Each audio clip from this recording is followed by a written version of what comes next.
আপনারা জানেন ইরান এবং আমেরিকার যুদ্ধের পরিস্থিতি ক্রমশ জটিলাকার ধারণ করছে। ওদিকে ট্রাম্পের বয়ানবাজি, ওদিকে ইরানের আশ্চর্য ধরনের নীরবতা, হরমুজ প্রণালী উত্তপ্ত হয়ে রয়েছে।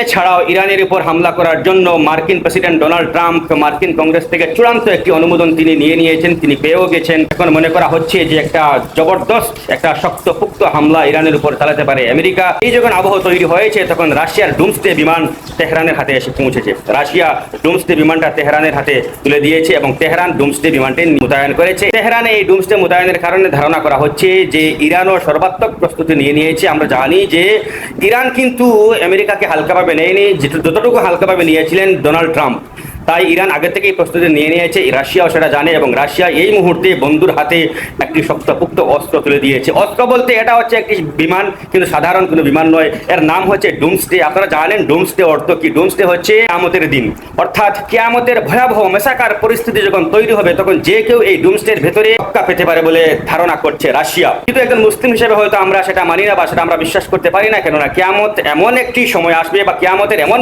অবস্থা হবে যখন পাহাড় পর্যন্ত একদম রুই রুই জর্রা জর্রা হয়ে যাবে, সেটা আমরা বিশ্বাস করতে পারি না। অবশ্য রাশিয়াও সেটা বিশ্বাস করে না।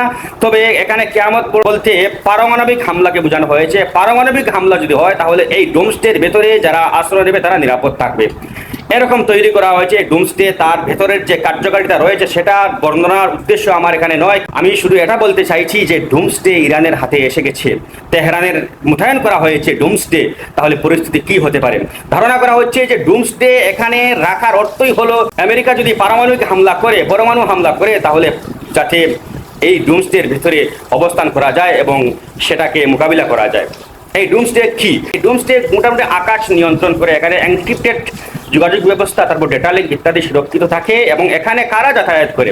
গুরুত্বপূর্ণ রাজনৈতিক পার্সোনালিটি এবং সামরিক নেতৃত্ব এখানে নিরাপদে আশ্রয় নিতে পারেন এবং এখান থেকে তারা কমান্ড করতে পারেন, কমান্ড তারা চালাতে পারেন। এটা চালায় কারা?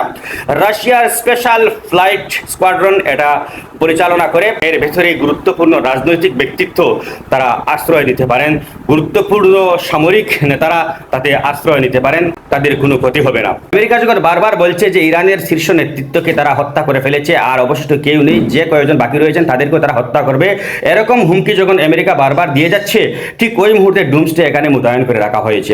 এই ডুমসডে মোতায়েন করে রাখার পর বিশ্ব রাজনীতিতেও একটা তুলপাড় অবস্থা তৈরি হয়েছে যে যুদ্ধ কিন্তু জটিলাকার ধারণ করতে চলেছে এবং একটা চূড়ান্ত মেসাকার আমরা দেখতে চলেছি, যেহেতু ইরান প্রস্তুতি নিয়ে নিয়েছে এবং ওদিকে ডোনাল্ড ট্রাম্পও তিনি প্রস্তুত হয়ে রয়েছেন এবং তিনি অনুমতি নিয়ে নিয়েছেন মার্কিন কংগ্রেস থেকে যে একটা বড় ধরনের হামলা ইরানের উপর তিনি চালাবেন। ননস্টপ বা কনস্ট্যান্ট যে যুদ্ধ পরিস্থিতি বোঝায় সেটাই এখন ঘটতে চলেছে।